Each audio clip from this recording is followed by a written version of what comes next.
Estás en mute, Laís. Muy buenos días. Good morning. Welcome, everyone.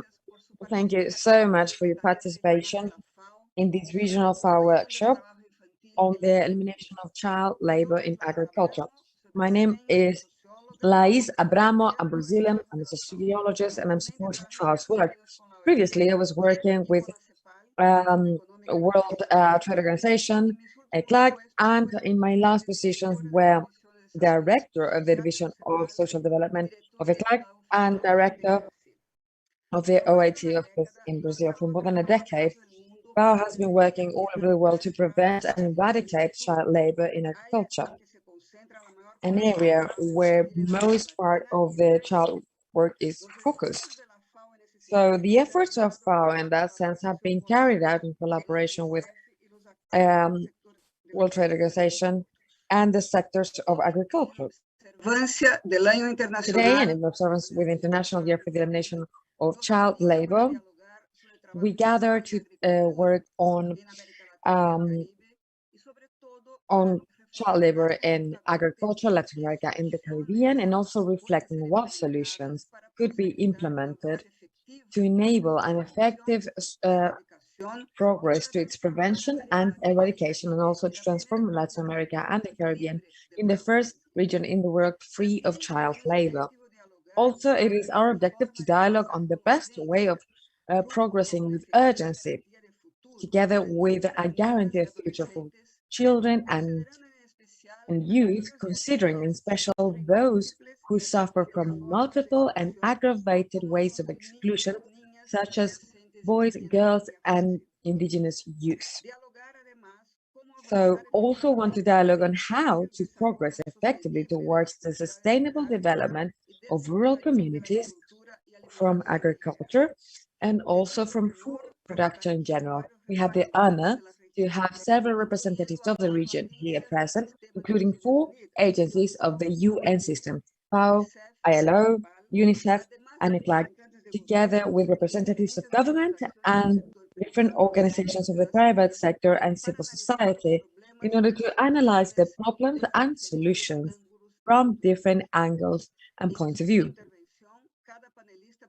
In their intervention, each panel member will present some specific recommendations on the actions they consider to be priority to promote the contribution of agricultural stakeholders for the prevention and elimination of child labor in agriculture, in their sector of activity, in the country, or in the regions as a whole. The recommendations that are presented here will be taken to the World Forum of Solutions, so we can act together to end child labor in agriculture, and this will be held on the 12th and 13th of November 2021, organized by FAO in collaboration with ILO.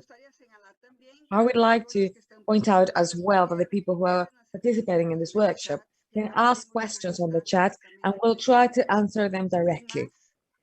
So without any further ado, I would like to give the floor to Maya Tagaki, leader of the regional program of FAO for Latin America and the Caribbean, for her opening remarks. Thank you very much, Laís. First of all, I would like to welcome everyone who's attending today, and also for our dear panel members. I am Maya Takagi, as was mentioned by Laís. I'm a regional leader of FAO Latin America and the Caribbean. I would really like to thank the presence of the authorities, the Vice Minister of Costa Rica, expert or partners, agencies, and all the organizations who are present, and everyone who's attending today. This event today is part of a path that we started over 2 years ago with the declaration of 2021 year by the General Assembly of the UN as the International Year for the Elimination of Child Labor.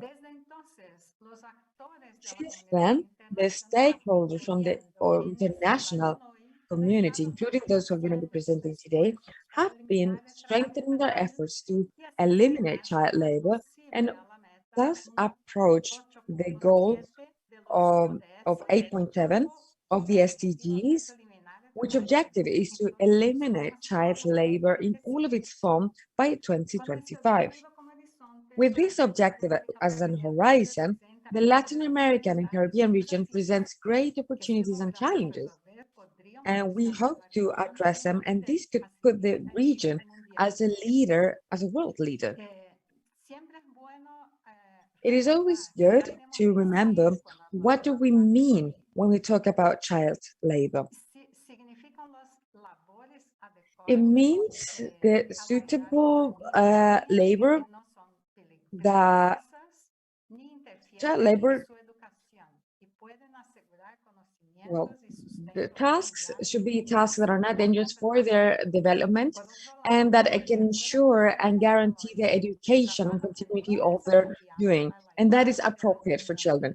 But child labor is defined as work that is not appropriate for the boy or girl, it can interfere with education and could be also detrimental for their health or safety or age. And that is what we consider child labor. Only in our region, we have 8.2 million boys and girls in this situation, 6% of all children in the region. This child labor perpetuates the cycle of poverty, condemning future generations and their communities to starvation, malnutrition, and economic and social vulnerability. That is why it's key to eradicate this practice. To achieve this objective by 2025 in the region, both here and worldwide, we require joint efforts, particularly in the agricultural sector. As we will be hearing today, the estimate of child labor by 2020 show that agriculture is the sector where the most boys and girls are working in the region, well, and also in other regions. Also, it is not going to be possible to eliminate child labor without a progress in that sector, considering the different fields such as the production of crops, fishing and aquaculture, forestry, and also farming. We know that with the impact of COVID-19, addressing the causes of child labor in agriculture will require an even greater effort of collaboration and joint work. The pandemic is having dramatic socioeconomic consequences in rural and urban populations in Latin America and the Caribbean, and we have been pushing even more children to child labor as a response to prevent food insecurity, the scarcity of labor in agriculture, the deter of livelihoods, and all of this, also limited access to school is contributing. And change this trend is urgent, and acting in a coordinated fashion can set the difference. This International Year for the Elimination of Child Labor represents a historic opportunity to promote innovative and sustainable solutions for eliminating child labor in the short and long term, achieving the goals set by 2025. For that, is why we're here today, to expand this joint effort by the sectors in the region and to set the difference. ILO, UNICEF, and the Ministries of Agriculture, local organizations, co-ops and producers organizations, unions of workers and women's organizations are here today as well. And during and after the International Year, we should continue progressing. Our objective to end all child labor is very important. We need to be at the height of this opportunity to achieve this positive development so all boys and girls and youth can be free of child labor for the future generations. I would like to invite you to talk with the Latin American and Caribbean region because we want to make it this first region free of child labor, and we want to set the path for the rest of the world. Thank you very much and have a wonderful event. Thank you very much, Madam Maya Takagi. Now we go to the presentation of the video that was done by FAO, reducing child labor in agriculture through decent youth employment in Guatemala.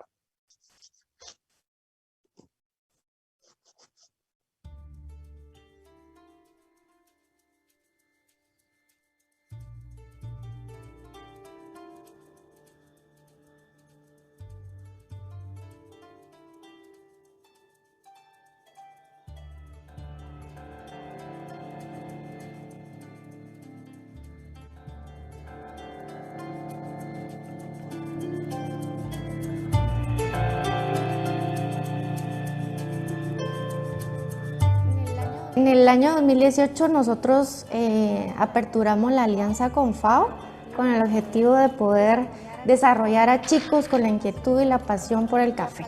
Y a partir de eso nosotros seleccionamos 10 chicos para que pudieran venir acá a Carabela Coffee a poder formarse con nuestros analistas de calidad.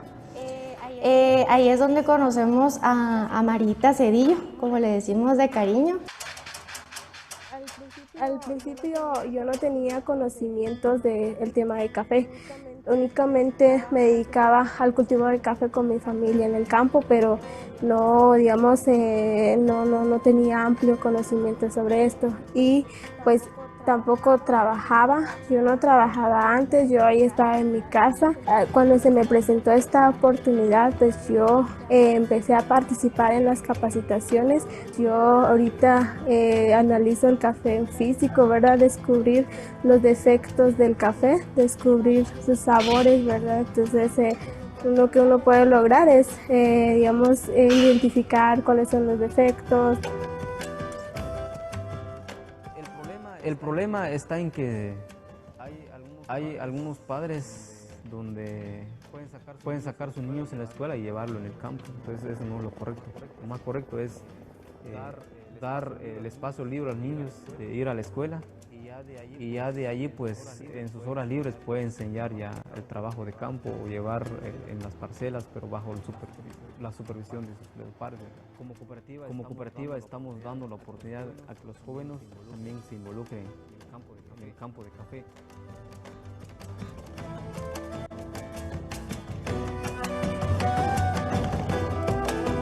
Mi familia ha estado trabajando hace como 15 años sobre el café. FAO nos capacitó y la cooperativa Mayeshi también. Gracias a ellos que ahorita pues estoy sacando buena cosecha del café. Pues se ha subido la producción porque hemos ido practicando las prácticas que ellos nos realizaron.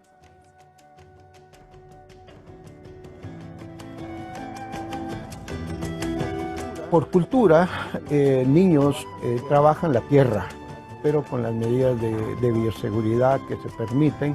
Incluso ellos no se permite que utilicen la aplicación de pesticidas, en este caso, que como conocemos, son tóxicos para la salud y que tienen sus repercusiones a futuro. Todos los sectores, tanto privados como gubernamentales y no gubernamentales, como también el sistema de Naciones Unidas, deben aunar esfuerzos de manera integrada para que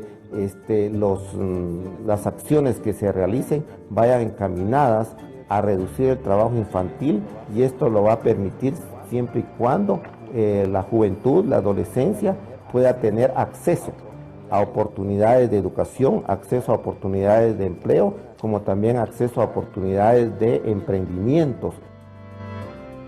En el sector privado tienen varias oportunidades de erradicar trabajo infantil. Entre ellos, aquí en Olam, hemos trabajado con lo que se llama Coffee Kindergartens y Coffee Camps, que son programas de 35 días del pico de cosecha para que los niños no están en el campo, para que ellos están en un lugar seguro, educativo. Ahorita trabajo como técnica con Comunidades de la Tierra, que es otra organización, pero todo, digamos, ese escalón que yo di fue gracias a la FAO, porque gracias a ellos yo tengo este trabajo que yo tengo ahorita, en lo que yo estoy ahorita, y sí, la verdad, nos está apoyando bastante ya a todos los jóvenes.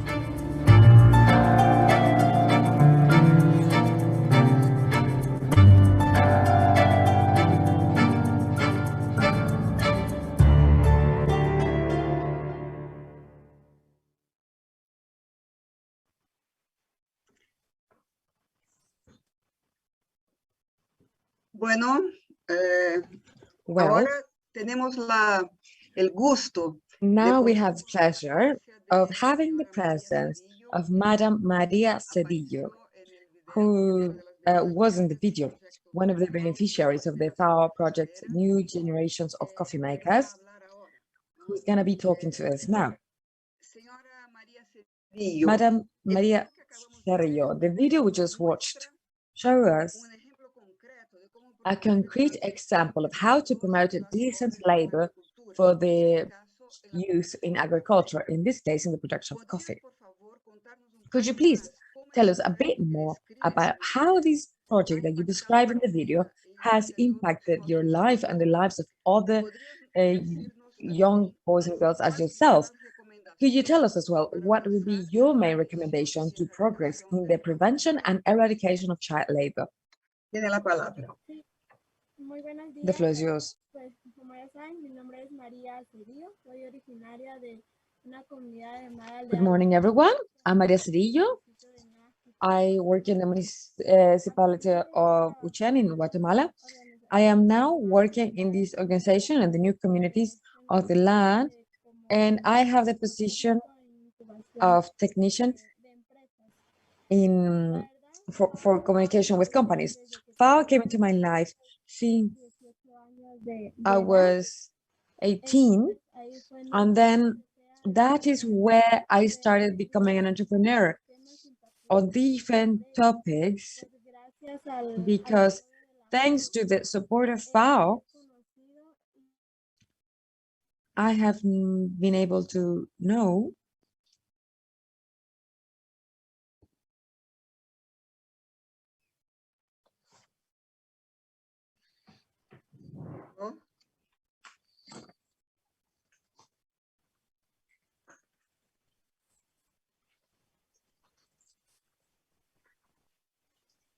Laís, continúa porque al parecer... Laís, I believe you can continue because I believe there are problems with connection, with her internet connection. All right, sorry, thank you. So, well, hoping that she can log back in, we'll give the floor now to Madam Vinicius Pineiro, Director of ILO for Latin America and the Caribbean. Director, as Madam Maya Takagi, in her opening remarks, ILO and UNICEF estimate that in Latin America and the Caribbean, 8.2 million boys, girls, and youth are in a situation of child labor. What are the trends and main challenges that we highlight in regards to the situation in particular of child labor in agriculture in the region? And what would be, in your opinion, the priorities that we would be recommending for governments and other social stakeholders to contribute to the prevention and eradication of child labor in agriculture? The floor is yours, please. Well, thank you very much, Laís. It's such a pleasure to find you here again. And I also wanted to give special greetings to the organizers, FAO, and all of the colleagues who are here as allies in this event. But also, the biggest challenge is the eradication of child labor. So before I answer the question, I want to make a concept clarification because I believe it's important that apart from the topic of labor that does not prevent the personal development of children, we also have age limits that are very that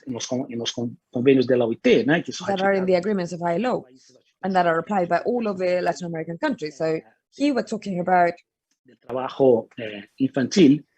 child labor and also the 7th, 8th agreement that defines as a general idea 15 years of age for employment, 13 years of age in case of light work, which is mild of children, and also in the case of in the worst forms of labor, it will be 18. So there are some exceptions where we want to reduce that from 15 to 14 years of age, the entry age, and from 13 to 12 for mild work. But these are very strict exclusions. But it's important to have this framework in mind when we talk about child labor. Well, Lies, so when we get these estimates, there was a certain enthusiasm because the region was very clear. It was very abrupt action with the effort of decades of the government and social stakeholders and the workers and educators, but this, unfortunately, got stagnated. We already came, maybe the first region, we're achieving the 8.7 goal, but the pandemic had a huge impact. And maybe Lies, the increase of child labor that we already have verified since 2018 with ECLAC at the beginning of the year. So maybe is one of the strongest, one of the aspects that has been most affected by the pandemic, because here we're trying to, this is a human capital solution of the destination of, of the future of millions of boys and girls and youth that are not going to have a promising future, but also the destruction of their capacities. And that is where you start basically mortgaging the future of these boys and girls and youth. And it's very clear that the pandemic has left huge consequences for all. But here we're talking about a future crisis that will take very long to heal. And that is the first thing.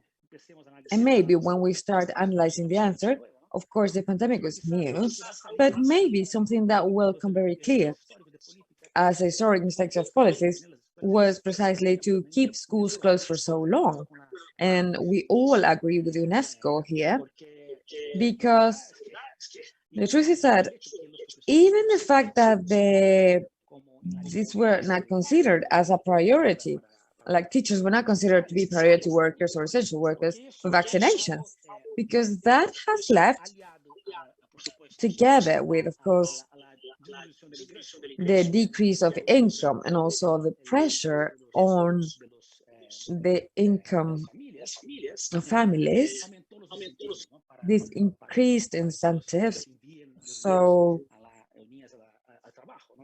children will just end up going to work. So boys and girls in the rural area were not doing anything because they didn't have school. They're going to waste a year. So since we are all a bit, since labor is a bit short and we're in a crisis, okay, let's go to work. So that was the logic behind it. Many families had to take that logic. And that is a disaster. And that is what we need, immediate action.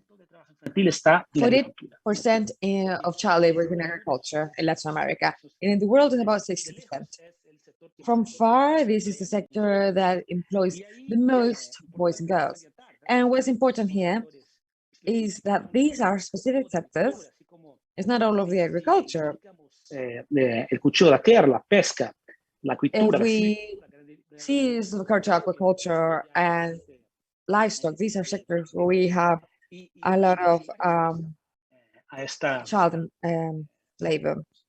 And the answer to this disaster, the social disaster, has been produced. The first is, of course, that the regularization of schools as soon as possible, and also the provision of means, even for boys, for rural boys and girls, of connectivity. So we're talking that there's a huge connectivity gap, especially in this area, that made it possible for many of these boys and girls to continue their studies, while children in the city had a completely different fate and situation. So support also is fundamental. This has a gender impact as well, because the fact that school was closed created more traps, especially for women who were basically overloaded with work because of the new work distribution that happened in the pandemic. So that also limited the insertion of women in work. And so everything that has to do with the metrics of care and support for the empowerment of women by means of services for the rearing of boys and girls is also fundamental. Social protection also, the fact that many countries have been expanding their social programs and that have been working with boys and girls, and this is a fact that has enabled this, that the impact was not so high. And finally, and that is something where we all are at, it's fundamental that companies, especially multinational companies that are in this business, that are buying cacao powder, that are buying Guatemalan coffee or fish, it is important that they feel co-responsible of this. And this is in many trade agreements already, and many multinational agreements. So it's fundamental that we have there, and we have the declaration of the ILO for multinational companies. They need to share the responsibility. So if there is a problem at the tip of the chain, that is the responsibility of the site. where we can all take the necessary measurements from the beginning until the end of the reproductive chain to eradicate work labor and also forced labor, and also things that obliterate the fundamental rights of children. So we are here for whatever you need. Muchísimas gracias, Vinicius. Thank you, Vinicius. Maria Cedillo already has connection, so we will hear her so that she can be with us. Maria, you have the floor. Thank you, and I apologize for my internet connection. As I was saying, FAO has done a radical change in my life because thanks to them, I was able to use and start with using my knowledge since 2018 in a training provided by them. And as someone was very interested on the training, and I continued to study and participating and giving the best of me and doing the best. Thanks to them, therefore, I have had a lot of knowledge and I've learned a lot. We have done tour visits, as you saw in the video. I received a specialization in quality control regarding coffee. Not only myself, but also other classmates were trained in the Carabela Coffee Company. And we received a degree, and after returning from that training, the 8 of us that were trained at that time received a job. So we are in different places, and we were able to get a job. And we were hired due to the lack of experts in our region that is called Ishit. I'm very happy, as I said, and I'm deeply thankful with FAO because they have helped the youth, just like me, who do not have the chance to learn something. And I'm very happy for the work done by FAO. On the other hand, in regards to the child labor, usually it focuses in the rural areas in our economy where we don't have job opportunities. Parents, usually they don't have a monthly income. And here in the Chajulquiche municipality, there's still child labor because we don't have job opportunities. And the only thing that the parents have is agriculture, as was mentioned before. So that's why the maize and beans crops allow them to survive, to the household leaders, and they can provide certain income. So the Chajul communities are indigenous communities, and in some of them, they still have the custom of our ancestors for the children to work in agriculture, and for them, it is normal. And that's why children don't have the opportunity to study because their parents deny or because they don't have the appropriate age to work. But if we know something, is that life of our parents and our forefathers were very different to the ones that we have now. Because they would have loved to study, but they couldn't. It was more difficult because they didn't have school. They were only focusing on the field work to help their parents in the crops, to care for the animals. In order to succeed in life, our grandparents didn't attend school because they needed to work since very young age to support their families. In spite of everything, they have a lot of verbal knowledge. They learned little by little at home, with their families, with their communities, in the countryside.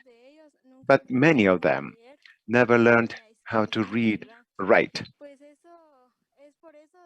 And that's why, for us, it is very important to update the knowledge of the parents, to leave the past behind and live fully in present, but never to lose our values, because the parents and adults can listen to the opinions and needs of the children as well, that they can support them, and so that they can continue studying at school, and to ensure that they can include technical knowledge and values as well, and that the customs that can be maintained, traditions, to let them know that in the school they teach something else that is very important, such as reading, writing, to learn more knowledge, to have more knowledge in regards to children is very relevant. Therefore, it is important to tell them that they have to fight to accomplish their dreams, to have big dreams. Behind each children, there is a bright future for them, because in the children, we have the present and the future of our communities and our country.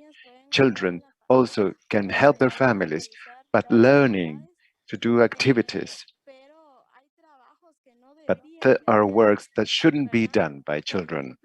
For instance, when we expose them to risk, or when they work 24 hours or 8 hours every day, that is something that we are against, to eradicate child labor. So this can prevent them to accomplish their dreams, and they can endanger their lives. And when that happens, that is called child labor. These are activities that go against directly their health and endanger the comprehensive development of children and teenagers. Child labor is a problem which is not good for their own training. They can lose values, tradition, costumes, and they can endanger the future of indigenous communities and their own culture. And the actions that we should undertake to end child labor, the idea is to generate sustainable proposals that respect values, to respect the practice and lives of each communities. So the government should help the indigenous communities so that we can all unite to end child labor. So it is very important to act and to have specific actions that ensure the rights of children, such as educational programs, technical training for teenagers, alternative programs for the good use of leisure time, and to guarantee a mandatory quality education and free education to improve the productivity of companies, education, jobs to the vulnerable population, to increase the awareness of social commitment, that parents live in dignified conditions and they can have a stable work, that the companies forbid in their policies child labors so that they can commit their productive sector to do the same thing, to strengthen policies that ensure that children can study. On the other hand, the idea is to commit parents so as not to force their children to work. Thank you. Thank you, Maria, for your words. Now I offer the floor to Mr. Yusuf Abdel Halil, Director for UNICEF for Latin America and the Caribbean. Mr. Yusuf, bearing in mind the specific trends of child labor in agriculture that emerged for the relevant report that was launched this year by ILO and UNICEF due to global estimation of child labor, and also the priorities that have been mentioned so far, which would be, according to you, the main challenges and the specific actions that should be prioritized to prevent, eradicate child labor in agriculture in our region? I have here that unfortunately I have to control the time of the speakers, so I will allow myself. So when 1 minute is about to end your presentation, I will let you know so that we can all talk and we can have the full participation of everyone. Thank you. You have the floor. Thank you, Elias Abramo. First, I would like to thank this invitation for this participation in this important panel on the elimination of child labor in agriculture, with the focus in our region of Latin America and the Caribbean. I think that the goal, the example of Guatemala tell us about the challenges and opportunities of this problem. And for me, it is an honor to be part of this very important panel. I would like to start saying that the Convention for the Rights of the Children, Article 32, established the obligation of the state to protect children and adolescents of any harmful work for the health, education, and development, and to set minimum ages for the admission of employment and to improve that conditions. It is important to remember that the rights cannot be divided and the relationship between them, health, education, participation, protection vis-a-vis violence, for instance, hazardous child labors in case of children, adolescents, that usually has serious consequences for them, even mental health. We work on a daily basis with all of them in UNICEF so that this become a reality.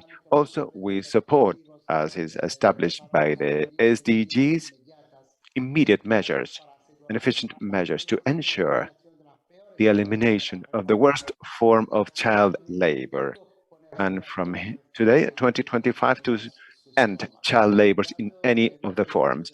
Given the fact that my predecessors have contributed with certain relevant elements, I will be focusing on certain key aspects in this presentation.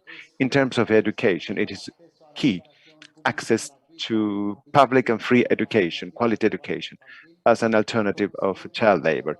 As you know, pandemic has posed an additional challenge in terms of education. Many children of our region have been for more than a year and a half without going to classes because the alternative of virtual education is not feasible for them, especially at a local level.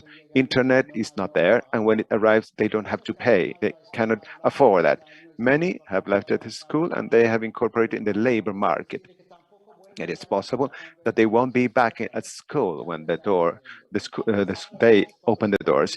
So in spite of the efforts of Latin America and the Caribbean since the pandemic began, the data show that 1/3 of all the students in the region still do not receive quality education online. The learning methods through internet, TV, radio, mobile phones, smartphones require access to technologies that are not available everywhere. The most affected are the children and youth under vulnerability conditions, including children, indigenous, with disabilities, migrants, those who live in rural areas. Teachers also need access to adequate technology, such as training on online teaching. Parents also on how to work and to study online in a safe and independent manner. As to social protection, what I want to say is that in the countries of the region, we have ongoing transference programs where we have children assistance of the families where they go to school, and these requirements is a key contribution to avoid child labor. To conclude, therefore, I would like to highlight the relevance of continuing to work, all of us, hand in hand, governments, private sector, unions, United Nations, to accomplish that in 2021, International Year for the Elimination of Child Labor in the Americas, we can avoid that the COVID-19 crisis continue to add children and adolescents to the labor market. It is key to ensure that the regions of the Americas continue to advance in the 2030 agenda.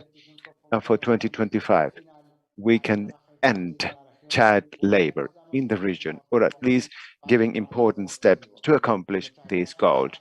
Thank you to all of you for your kind attention and for your commitment as well. Thank you, Mr. Osuf, for the content of your presentation and for the discipline in time. It is a great contribution. Now offer the floor to Luis Bedusky, Program Officer of FAO for Latin America and the Caribbean. Luis,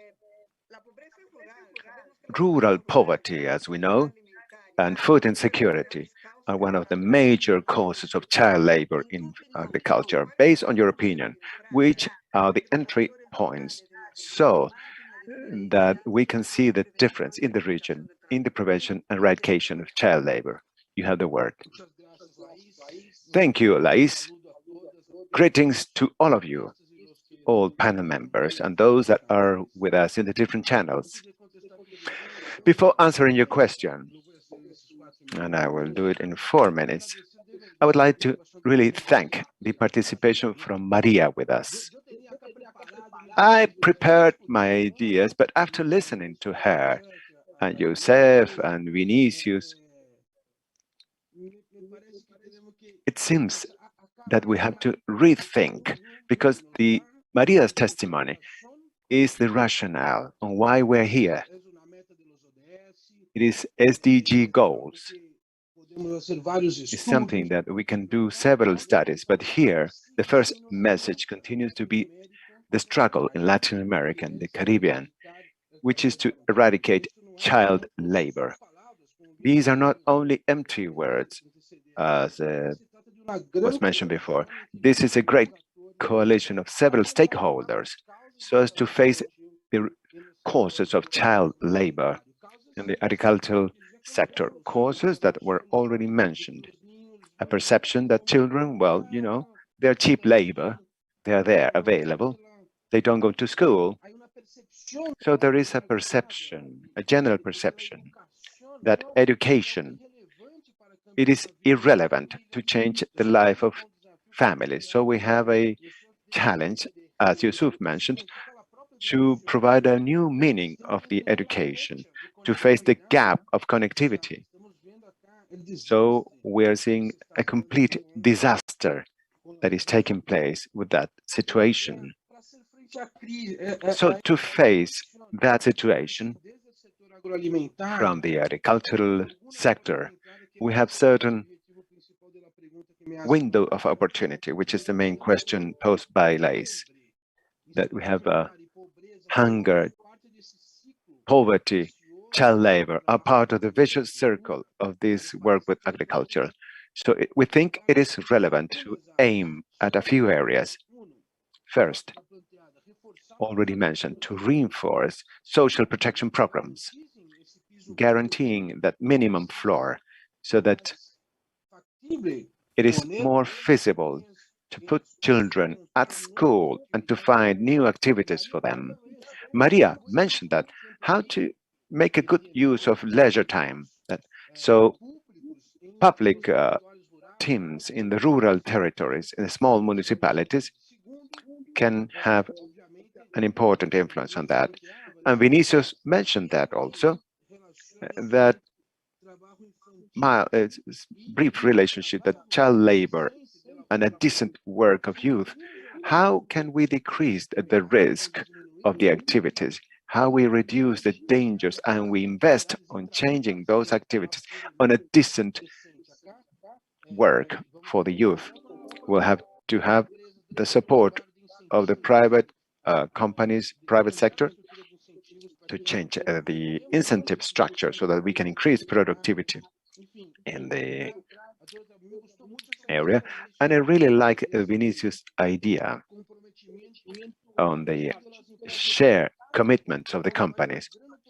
And there is a great opportunity with the new technologies. For instance, traceability, blockchain. There is a huge field available so as to have technology that is linked to a goal, ultimate goal, which is the goal, about 8.7 goal of child labor eradication. So the idea lies, I think Maria is a very important example, to invest on extending the capabilities of our children and young people, to provide them an opportunity so that they can develop their full potential. This is what we're talking about when we talk about going beyond words and concrete actions. And finally, I think that there is an area that is relevant, that of course include the value change, but there is an emerging area that we can highlight that has to do with the relationship with the rural world, with environmental and climate vulnerability. Maybe here there is a set of opportunities that have not been taken into account in terms of green jobs, providing ecosystemic services, environmental services that can have among the children and the youth an important area to be explored. So I think here, without going into depth on them, the idea, and this is why we are here, I'm really like to see ILO, UNICEF, ECLAC, all the colleagues participating here, because that is the work that involves all of us. No one will be able to do that by themselves. So this is a great chance from FAO. We'll continue to work, and we're here so as to see the framework of FAO of the eradication of child labor, their analysis and proposals that are more elaborated. So in this context, the idea is to join efforts and be going hand in hand among all of us to promote a world with a better production, a better nutrition, a better environment, and therefore a better life of all of us. So I wish all of you to continue a good conversation among ourselves, as Eliza said at the beginning. Thank you. Thank you very much, Luis. Now we go with Andrés Espejo from the Division of Social Development of ECLAC. So ECLAC has been dedicated to analyze the relationship between social inequality in Latin America. So has also, together with ILO, has conducted studies on diverse countries with the risk and protection stakeholders for the occurrence of child labor in countries, considering how heterogeneous it is to territories, including. So what would be, Mr. Andrés, the main points to be highlighted from this work? What will be the main recommendations that you would make to accelerate the pace of the reduction of child labor in the region? The floor is yours. Thank you very much, Lais. Good morning, everyone. Thank you so much to all of the participants and the presenters. So I'm going to be sharing my screen briefly to answer your question. From ECLAC, together with ILO, we've been working in the last couple of years on understanding the causes and the structure of child labor in the region. And from ECLAC, we conceive that child labor is the product and also the cause of the chains of inequality. What we are observing here in different researches based on the service of child labor in the region is that the structures of inequality, such as gender, income, geographic area, living in a rural or urban area, age, generate and promote child labor. And these structuring axes are cross-linked, so they promote and they unchain all of this through its life cycle. As we can see on the chart I'm presenting, each time we add a component or an axis from the matrix of inequality, aumentan los países. The rate of child labor increases in the countries. We can see this clearly in Bolivia and Brazil, where we see a difference per gender. But when we mix being, let's say, boy, and also being in a rural area, or being a woman and being in the rural area, we see how this is expanded, this rate and this effect is expanded. So this gap increases, especially in several territories. Also, when you belong to, let's say, an ethnicity or indigenous group. So therefore, from ECLAC, we mention that we need to acknowledge this complexity of this phenomenon, because it's going to be a fundamental step to elaborate relevant and effective strategies for the eradication of child labor. With ILO, we have been done jointly a tool called the Model of Identification of the Risk of Child Labor, which has allowed us to obtain information at a local level in the municipalities of the countries. The service usually gives us only information at a national level, urban and rural areas, but very few times we have a disaggregation at a local level. In these studies, we have been able to identify information from more than 9,400 municipalities for all of Latin America, sorry, for 7 countries in Latin America. We're also concluding the studies in Paraguay and Jamaica. And we have identified a series of protection factors and risk factors for child labor. In all of the countries, one of the factors that have the most incidence in child labor have to do with the place of residence.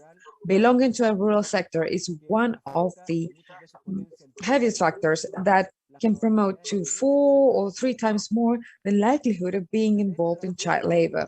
From this work, we acknowledge that the action of local stakeholders is fundamental for the eradication of child labor. National policies are necessary, but without a vision and an awareness of territory and understanding that each territory has causes and solutions that are specific to them, it's going to be impossible to eradicate child labor. From ECLAC, we'd like to invite you to review the studies that we've done in your countries, and I believe this will be very valuable to create effective public policies in your territories. Here we have now the Vice Minister of Costa Rica, with whom we already applied the model. We also have the colleague of Guatemala, where we've also been applying our model. So we believe that this type of tools will be working for public policies. Thank you very much, Lais. Thank you very much, Andres. Again, also from the content of your presentation, as well as being so thorough with your time frame. So now I'd like to give the floor to Mr. Alberto Pozo, teacher of economics, researcher and director of the Center for the International Development of the Royal Institute of Technology in Melbourne in Australia. Alberto, one of the biggest challenges that we're facing at a world level is climate change, as was referred by Luis Beducci, which is affecting particularly the rural, most vulnerable communities. As a consequence, this can cause an increase of child labor and also unprotected youth work. In that sense, we want to know the main conclusion of the study that you are developing together with FAO regarding this unknown link, which is linking climate change, child labor, and having Peru as a case study. Thank you very much, Luis. Thank you very much, Lais. I'm also going to be sharing my camera if I'm able. Un rato, por favor. Creo que...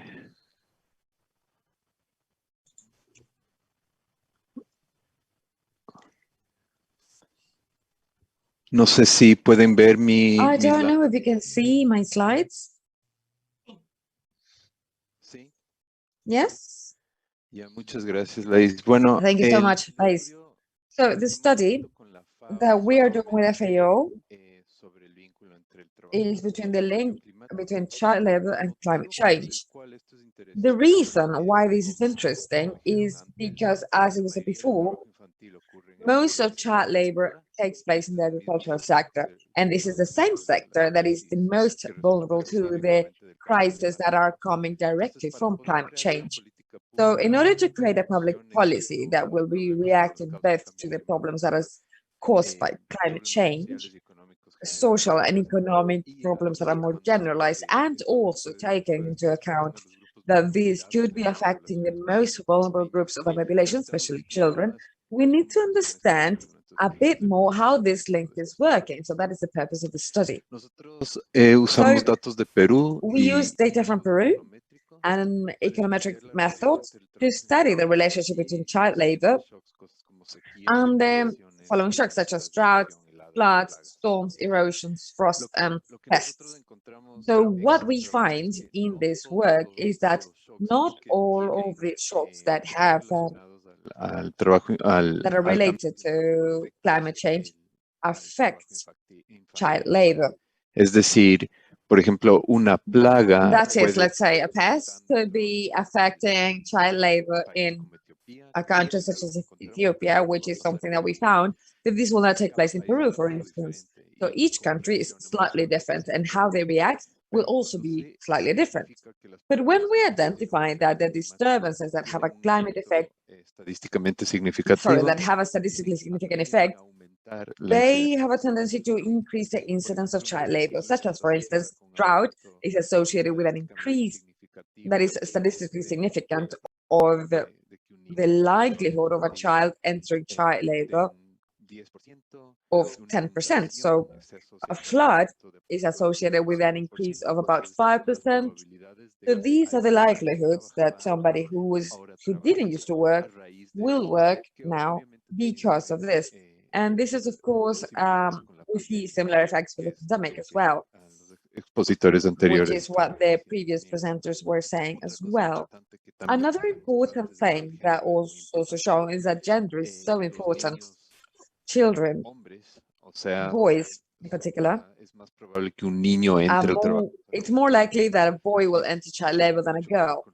And this has a lot to do with cultural reasons, such as what Maria was mentioning before. So this is also very important to take into consideration, because gender conditions will affect not only how households react to climate change, but also they should be part of the process that the public policy should be taken into account, that boys and girls are different and that live the experience of climate change in a different way. In terms of recommendation, the truth is that there are many. What's important is that we should take into account that the recommendations should be basically done for a region in a country, more than just generalized recommendations. Having said this, the climate adaptation policies, such as the introduction of new varieties of drought and flood-resistant seeds, will be very important. Improve the agricultural infrastructure also can be very important, taking into account things such as increasing productivity. But also, we talked with some experts in the region that were talking about their idea of mechanization of agriculture. So maybe this will work as to substitute child labor. This is a very interesting idea that maybe will not necessarily work, and it depends on the technology used or on whether or not this technology is available or not in that particular sector. But indeed, I believe it's something that is worth discussing. And of course, improve safe access, credits, and all the financial services. Is important to consider that in many occasions, child labor works to decrease somehow the effect of a shock. So having access to insurances and credit is important, so households do not need to ask a child to work. And these are results that we have found in several studies all over the world, including a previous study we did on this same topic in Vietnam. So, well, I would like to stop here and see if anyone has a question. And that's my contact information in case you have some after thoughts and want to discuss that with me. Thank you very much, Lais. Muchas gracias, Alberto, también por muy interesante. Thank you very much, Alberto. Very interesting. In fact, this is a novelty approach that can really enrich our discussion. So we go now to a second block of intervention that we're seeing here. This is agricultural stakeholders. So we're going to have initially the participation of the Vice Minister of Work and Social Security of Costa Rica, Madam Natalia Alvarez Rojas, followed by Vice Minister of Employment and Social Security of Honduras, so 2 government representatives, and then we go back to social stakeholders and private sector stakeholders. So Madam Natalia, Vice Minister of Labor and Social Security of Costa Rica. As a pioneering work of the 8.7 Alliance, Costa Rica has been committed to increase our efforts to prevent child labor in all of its forms by 2025. With that great challenge ahead of you, how can the government, especially the Minister of Work and Social Development, make a difference? Could you share a positive experience or a lesson learned in that sense? Well, that is a question in the sequence. An additional question is, Knowing the importance that the government of Costa Rica gives to the protection of the rights of indigenous people, especially indigenous childhood, could you share some experiences directed to the prevention and eradication of child labor directly, specifically for your population? Thank you very much. The floor is yours. Muchas gracias. Un cordial saludo para todas y todas. So, hello, greetings for everyone. For everyone who's in different places, it is an honor to my country to participate in this workshop. And definitely, it is very important for Costa Rica to be able to share our experiences and the network of actions that have allowed us to move to a position where we have a relatively low rate of child labor, which is still concerning to us. For us, to be a pioneer country means a responsibility and a commitment.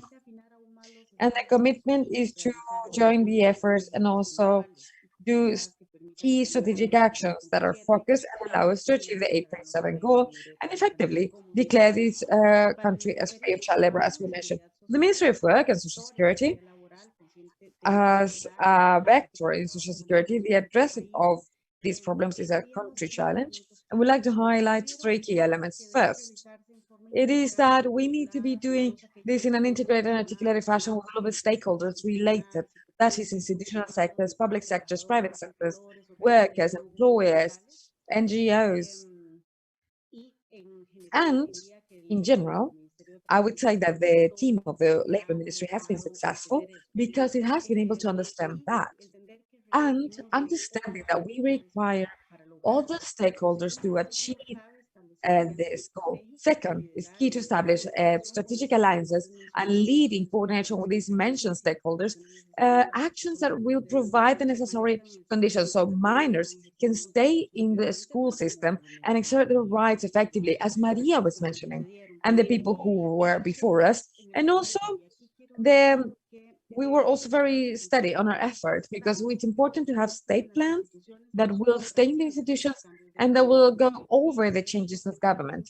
And this we have on the screen precisely refers to an experience, a positive experience, a lesson learned. In this sense, I would like to highlight this. And it is the creation of joint efforts of the roadmap to make Costa Rica a country free of child labor by 2010, between 2010 and 2020. This roadmap is an articulated effort that has provided several other results, but I would like to stop on three that are specifically linked to the agricultural sector. First is create a network of companies that are committed to child labor, many of them from the agricultural sector that effectively, as was mentioned by Vinicius and some of the other colleagues, that agree on this commitment throughout the chain, and this has been key. The other thing is that we have been managing the building of a work plan with the farming sector for the eradication of child labor and also of the working youth in the agricultural, fishing, and rural sector that includes preventive actions such as assistance and training in coastal areas. Let's go to the next slide, please. And I would like to highlight that we have been able to have a close alliance with the comprehensive program of the farming sector, which is the main center of gathering and distribution of agricultural goods. And this has also allowed the signature of an agreement with a policy for the eradication of child labor or dangerous youth work in this center. And we have been able to manage specific studies for the conditions of people who work on the trading that are of these farming products and that are minors. And from that, we have been generating actions that are directed to, in particular. So all of this has been based on the social dialogue and the commitment of the sectors of the world of work, and also with the commitment of the productive sectors. So this is an element I would like to highlight. So regarding the question on the fighting of racism and the rights of the immigrant and indigenous populations, it's important to say that Costa Rica has been, is a country that has multiple migration from all sorts and from all sorts of flows, and also based on seasons. And for that, as was mentioned by colleague Andres was here, and that we work strongly with the predictive model. Bueno, contamos con el modelo de indicadores de With the riesgo. support of ILO and ICLAC, so we have models for risk of child labor. And in this model, this allows to identify with greater likelihood the incidence of child labor or youth labor. And some of these indicators that we'd like to highlight in the sense is the level of literacy, the migrating conditions or belonging to indigenous population or Afro-descendant or being Afro-descendant, among other factors. So I would like to highlight some key elements that have been leading us in recent actions that have been based on this model. One is that in the scope of trade, we have a strong dependency on migrant labor. So, and this was strongly proven in the pandemic with the closing of boundaries. And one of them is people from Nicaragua and from the indigenous people of Panama. So this is closely linked with the coffee collection. In the case of Costa Rica, represents 2% of the GDP. So this indigenous population, for them, we have been promoting two elements. First is the acknowledgement of the nationality of the indigenous people that are in the borders, which is in the implementation, and we've done very big efforts to facilitate their regularization in terms of migration. And in the case of the pandemic recently, we also been strongly giving some tutelage to the sanitary conditions as well as the labor conditions of the working people and the risk of child labor and their families. Next slide, please. So we've been working on the so-called houses of joy, which are comprehensive centers for boys and girls, where the families work in the harvest of coffee, and this has evolved to the greater respect of the safekeeping of these indigenous populations, and we have these centers particularly to prevent people from attending work. So this is a public and private partnership, which I would like to highlight, with coffee producers provide the facilities and the public institutions contribute with what is necessary for the care that is provided for boys and girls who receive this benefit. Third element, which is a direct application of the predictive model, which is our effort with a more local focus, as we saw from the model. And currently, we develop a project with the indigenous population of the Taini territory in the Star Valley of the Limon province in the Costa Rica area. And this project has the objective of promoting this food territory that will improve the incomes of family, so it would decrease the exposition of children to labor. So we acknowledge that this has been explained very clearly, that due to the lack of opportunities or work opportunities for adult people and the situation of poverty in families, these are inserted in they join agriculture for sale and also for self-consumption, and that means that minors will be involved in the family activities since an early age, which puts their comprehensive development at risk. So to wrap up, what are the two main points of this intervention? Well, there's 145 people who are minors that have been identified that have been removed from child labor, and we give them a benefit called conditioned monetary transfer. And this is conditioned, as the name says, to their permanence in their school system. And the other thing is that we facilitate comprehensive technical assistance from the institution that supports each one of the predictive stages to improve the practices as well. And also we have the support of the academia and also support to the entrepreneurial activity for those who have worked. All of this with the objective of creating these gathering sectors and the necessary actions to improve the results of the productive activities in each one of the stages and the necessary innovation for their improvement in the short term. So that is the experience that we have had, more specifically with the agricultural sectors. Thank you very much. Thank you, Vice Minister, for sharing that relevant experience. Now we have Vice Minister of Employment and Social Security, Mr. Cristóbal Corrales. Honduras is a pioneer country of the 447 partnership and has the commitment that is so relevant of increasing the efforts to eradicate child labor to 2025.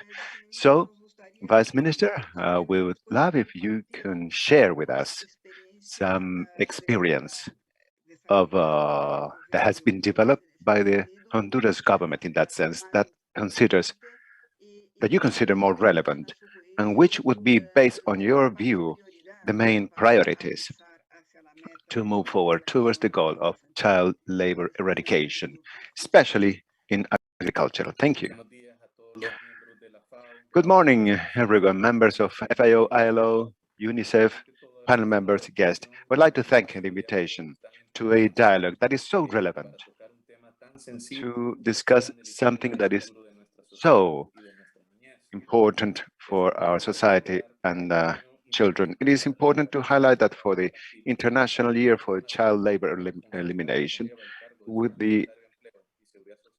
my responsibility of the Secretary of Labor and as the chairperson of the National Commission for Child Labor Eradication, on a step-by-step manner, being aware of the trajectory for the compliance of this goal, 8.7 of the SDGs for 2025, and aware that the figures are alarming.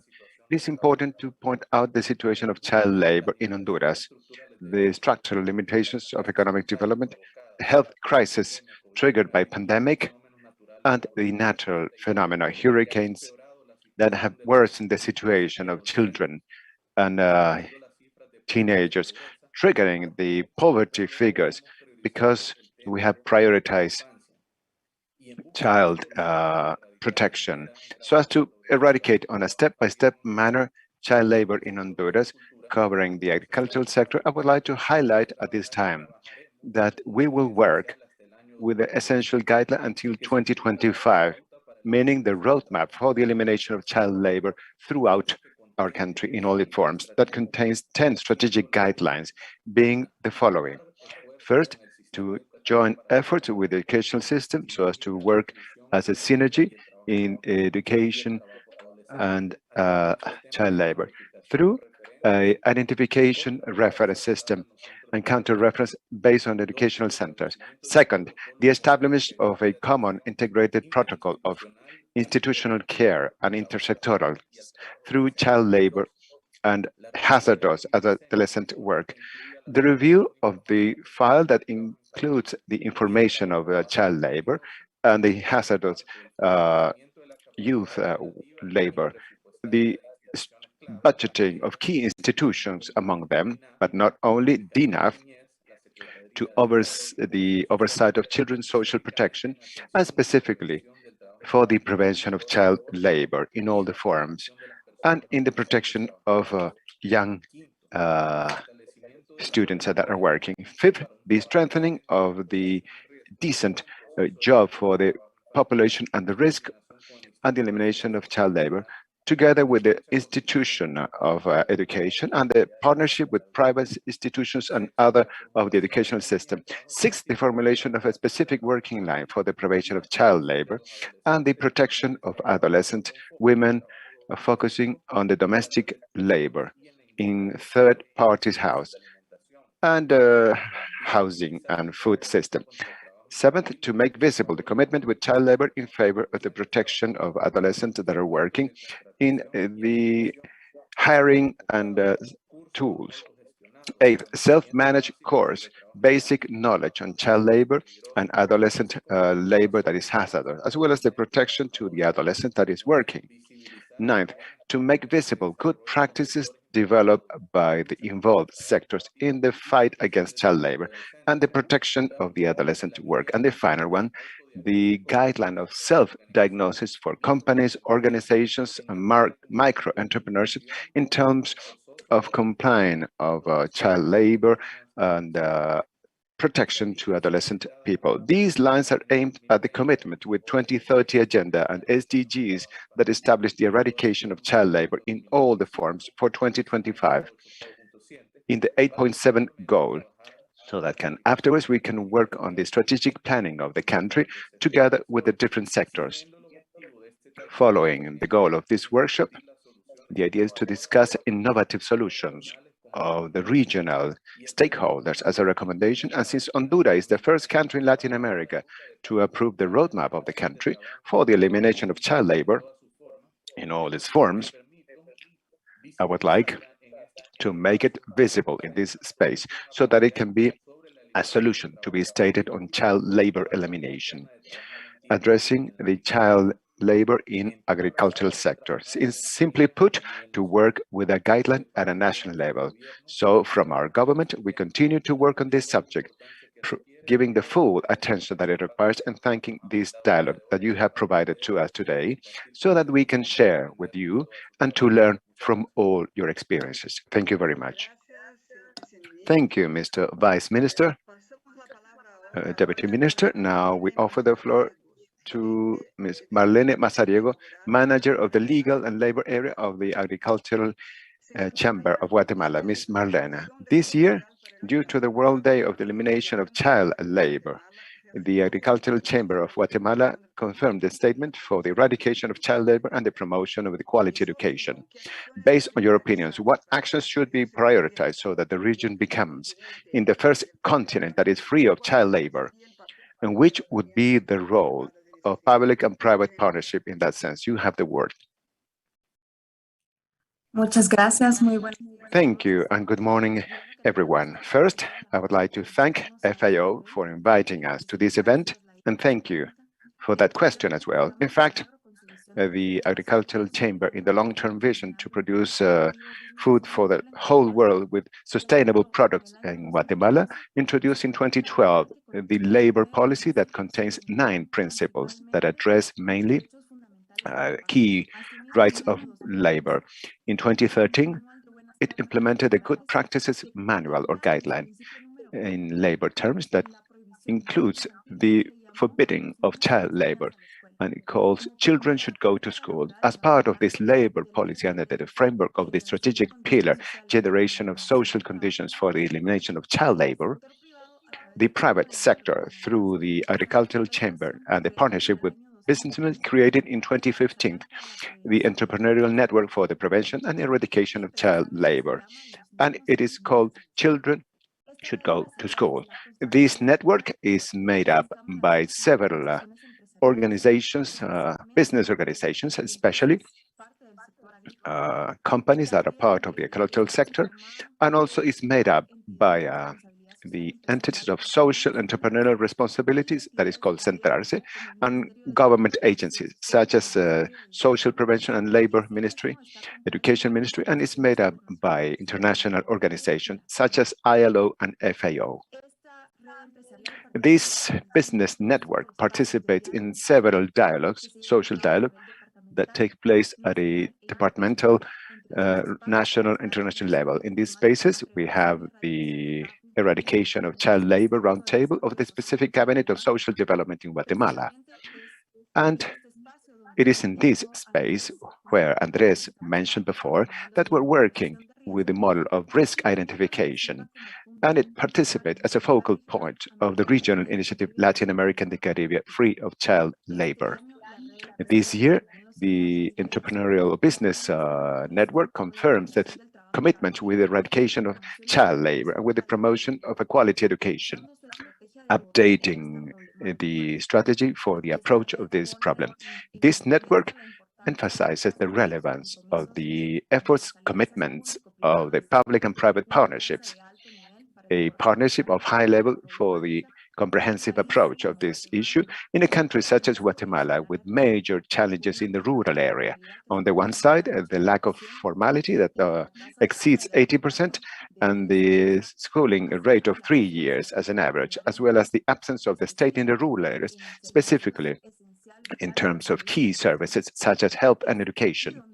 It is here where business network has an important role to play, because this partnership promotes the compliance of the legal aspects in labor, such as international and national level. Secondly, to support educational policy of the state. And in third place, the promotion of a health policy and the promotion of occupational health. Children to school which is the motto of the businessmen of Guatemala, so as to address on a comprehensive manner the child labor in Guatemala. The Guatemalan companies are committed with the non-hiring of child labor in their operations. And as part of the agenda of economic and social development, they promote the relevance of the creation of formal jobs. And through different programs, such as the case of the programs of Sugar from Guatemala, together with the foundation, it's called FundaSugar, and the labor policy, Zero Tolerance to Child Labor.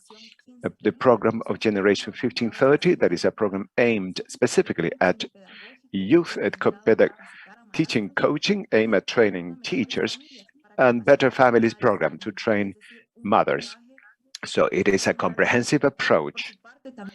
On its side, the National Coffee Association and the FunCafé Foundation have their own programs and policies that includes the non-hiring of minors, an educational program that is called Coffee Kindergarten, up to rural active programs, which are primary and secondary schools and bachelor in agriculture, as well as the Association of Exporters in Guatemala that also has 10 items to prevent child labor. Also, the Business Network is a partnership to support specifically the plan for businessmen on education. The long-term goal is to promote the educational coverage throughout the country with different programs, such as 180 days monitoring and the teachers program to oversee the quality of the education and the teachers. In pandemic times, a program was established that is called Educa MGT, delivering material and tablets for the children in rural areas that continue in order to continue their studies during pandemic on a remote fashion. We strongly believe on the quality education for children, for a present and a better future, formal jobs, and in order to improve the quality of life for all of us. So thank you again. Thank you, Marlene. Now we offer the floor to Mr. Tomás Regalado, representative of the Foundation of Sugar from El Salvador, FundaSugar. We know that FundaSugar has been developing for many years in El Salvador a zero-tolerance policy to child labor. Could you describe in a summarized fashion the main guidelines of that policy and the main outcome? Based on your experience, what recommendations would you do to speed up the reduction of child labor in your country? And how do you consider that that experience is useful for other countries of Central America or the region as a whole? You have the floor. Thank you, Lais. It's a pleasure to be here with all of you. Good morning, good afternoon, and good evening. I speak on behalf of FundaSugar El Salvador. We have 19 years working on zero tolerance policy on child labor. Please, Catalina, help me so as to share the screen. And Lais, I'll be as fast as possible, 2 minutes to explain what we have done, and 2 minutes for the recommendations, which is the most relevant part. Here, we see the 5 pillars of our strategy: to raise awareness on a permanent basis, to standardize actions, public and private partnerships, which are very relevant to how we monitor, and constant communication of our policies. And the next outcome, the raising awareness concept. On a yearly basis, we train more than 5,000 people, among them students, parents, farmers, important stakeholders of the rural communities where there is a risk of child labor. In the next slide, we see how we standardize actions, which is quite relevant, because the idea is to work on incentives, but not only positive incentives, not only the carrot, but also the stick. This is an example of a sales contract between a company and a farmer, in which in the clause number 9, they mention that we won't allow child labor, and number 10 shows the consequences. Should we find child labor, we won't receive sugar cane. So there is a lack of incentive to have child labor because it directly touches the pocket of a farmer that has sugarcane plantations. Next, another element of standardizations is that we have 10 points, a flow chart on how to act, which is clear throughout the chain. And here we have a flow chart that whether yes or no, and how we proceed in the whole process. So it's very important, public and private partnership with international stakeholders as well, such as the government, and within our chain and the whole chain of producers up to the final users of sugar. Monitoring. From 2004, we're monitoring. And it's important to mention that there have been 3 monitoring stages, 2004 up to 2010, which is data from the government. 2011, 2013, UL, a third party that is expert on monitoring.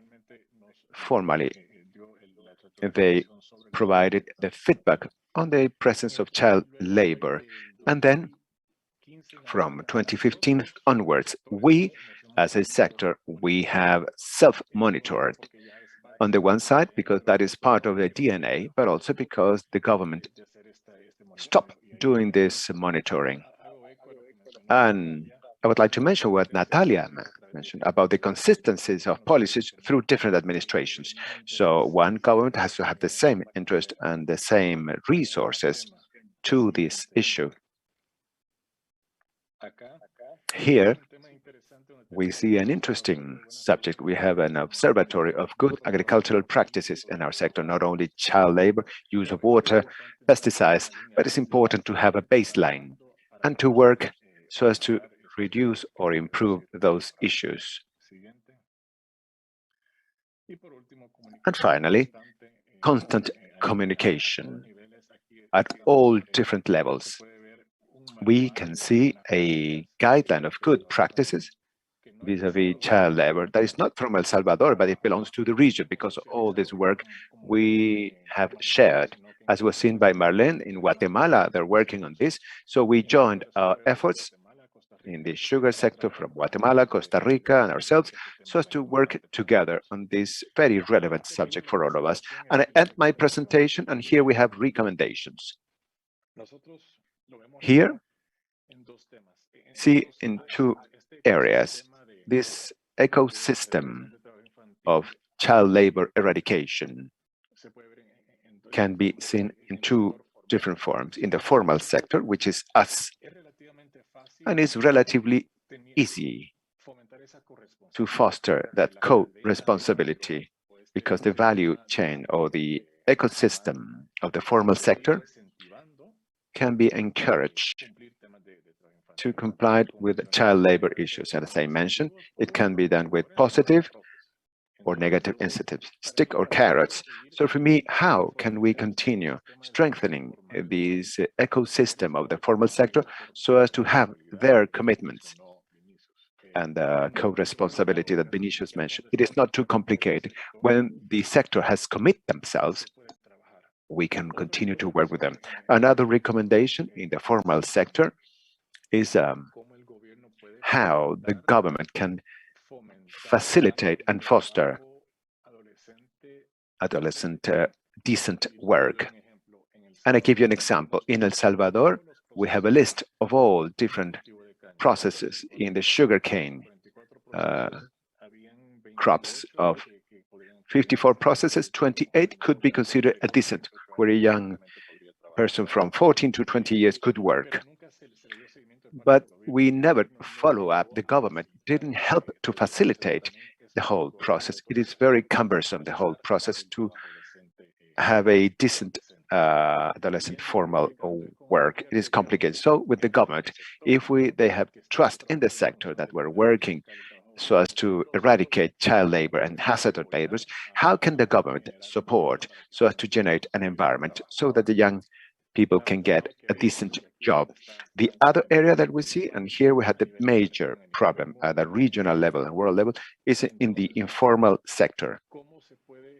So how can we strengthen that ecosystem of the formal sector so that we can have a culture, especially in the rural areas, as Andres mentioned? So as to strengthen all the stakeholders, either church, schools, so how to foster that culture against child labor at a local level and in the rural areas.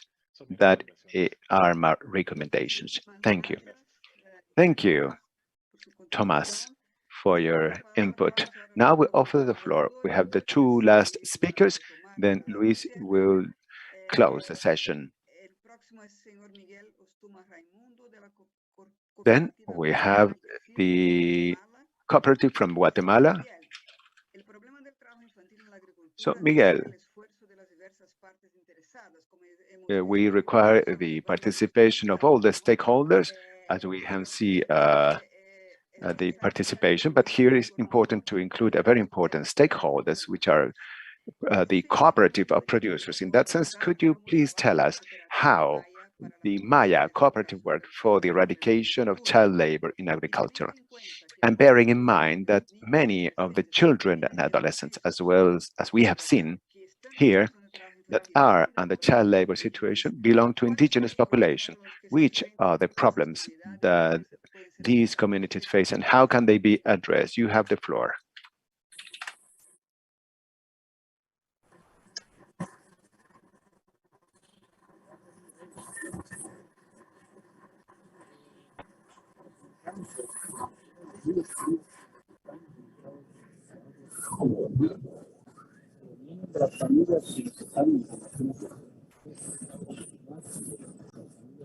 ¿No se escucha bien? We cannot hear you.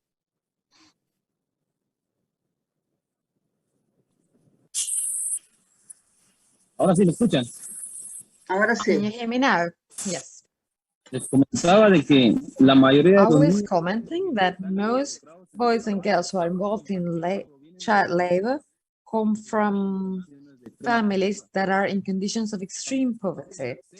So they don't have access to land, formal employment, among others. And these are the families that are in the rural areas.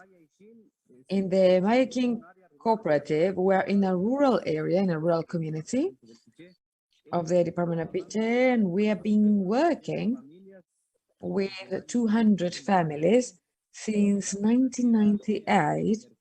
The co-op has access to markets for exportation of coffee to the United States, and that has meant that they have worked jointly with external clients and with coffee producing families.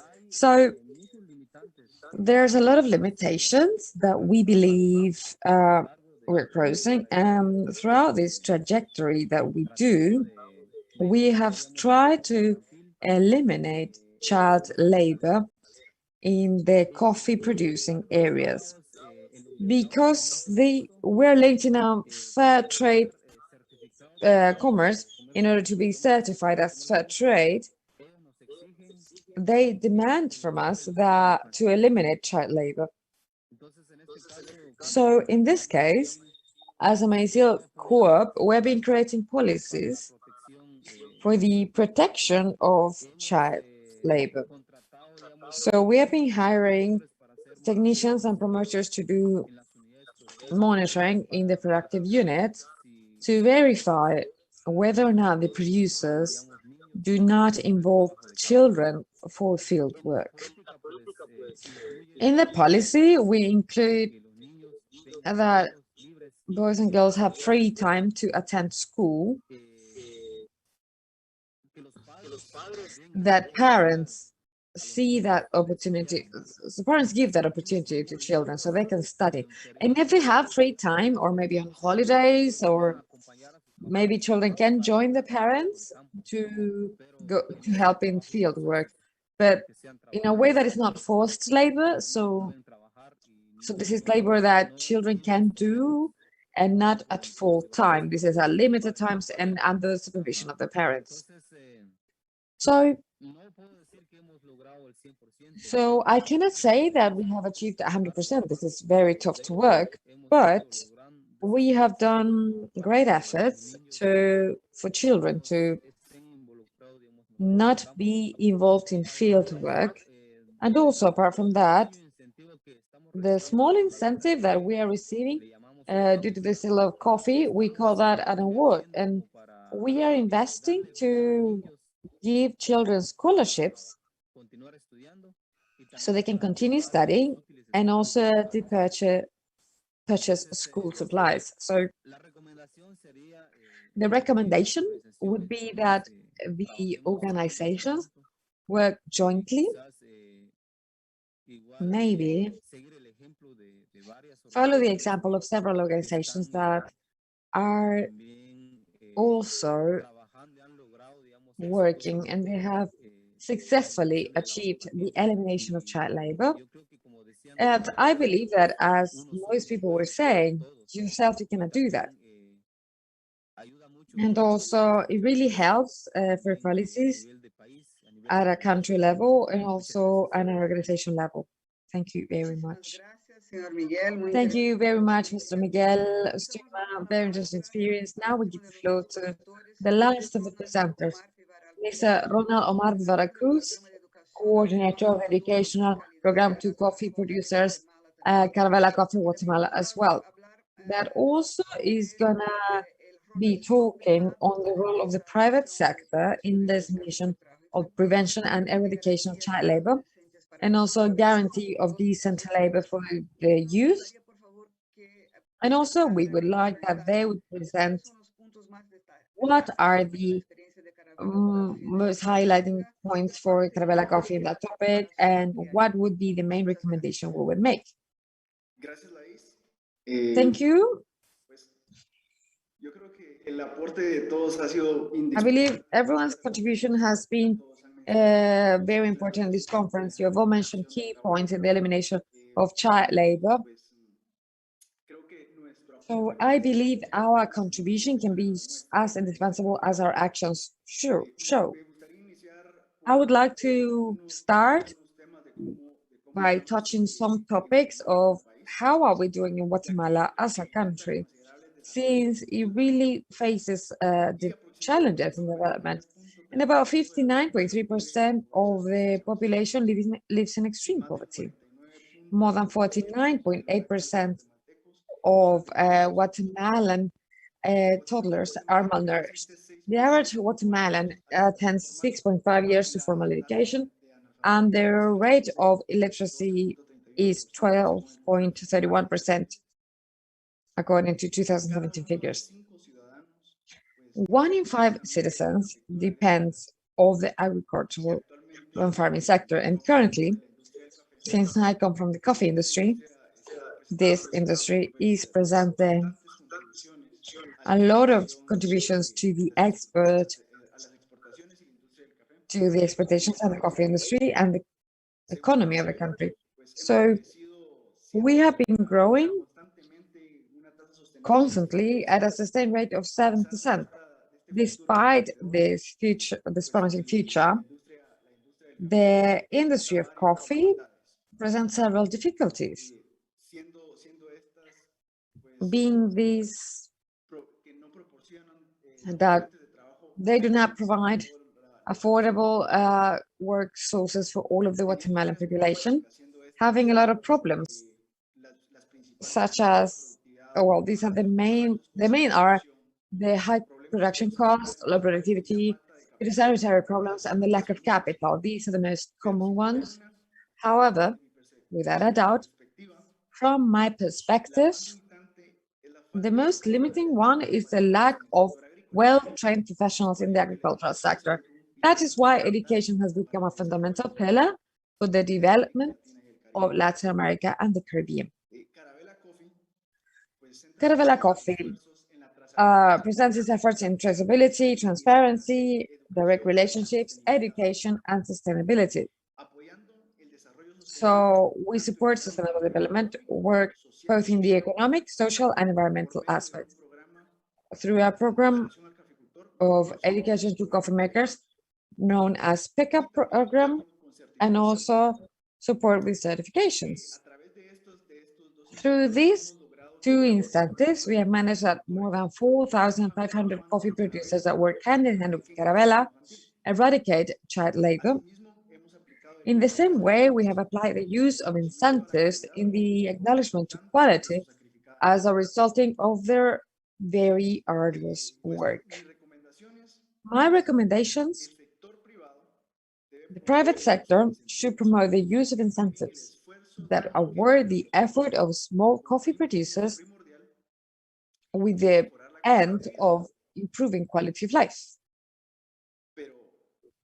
But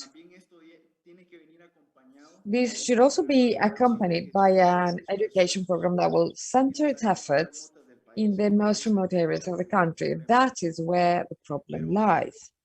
But notice, this is something that should be, without a doubt, to promote the goods and benefits brought by education for future generations. And I would like to finish with a sentence that I have learned from since I was 14, which is: teach the youth of today is feeding the world of tomorrow. We as a private sector have a lot of potential in being able to collaborate with the eradication of child labor, but this is everyone's work. This is joint work both by the public sector as well as the private sector to achieve these solutions. And we as a private sector can acknowledge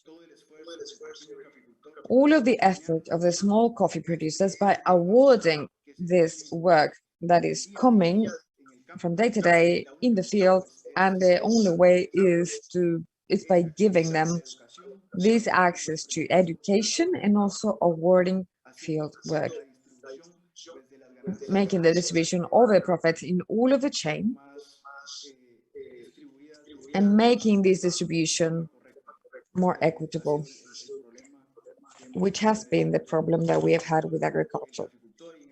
Coffee producers, in this case, farmers, have been the ones that have access to the lowest profits of the whole chain, and they are the ones that have the most participation in generating the foods we consume. Thank you very much. Thank you very much, Ronald. So now I'll give the floor now to Luis Bedusky of FAO, who's going to make a closing intervention. We are almost 15 minutes over time as we had defined it for the activity. So Luis, the floor is yours to make the closing remarks of this whole discussion, which I believe was extremely rich and important. Thank you very much, Lais. Thank you very much to the audience, to everyone who participated as a panel member in this regional workshop for the elimination of child labor in agriculture. I would like to thank my colleagues here, Catella Muyano, Mr. Pulveda, Mr. Rivera, Adriana Wilkini, and Marianne Kass from our team in Rome. And as you saw, what really caught my attention of this is that there's a lot of efforts and initiatives that have been implemented in the region to reduce child labor. Many are very innovative and they support private partnerships, and we have a lot of interesting things. However, as we have been able to see, the numbers continue to be very elevated, and we still have 8.2 million boys and girls who are continuing to work.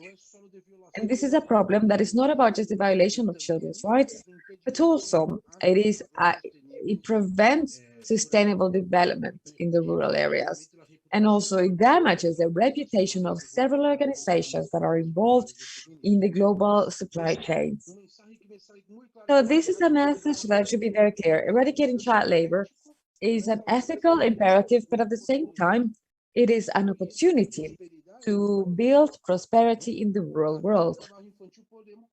Child labor, we can contribute with this to eradicate child poverty, improve sustainable development of agriculture, and as we have seen today, everyone plays an important role.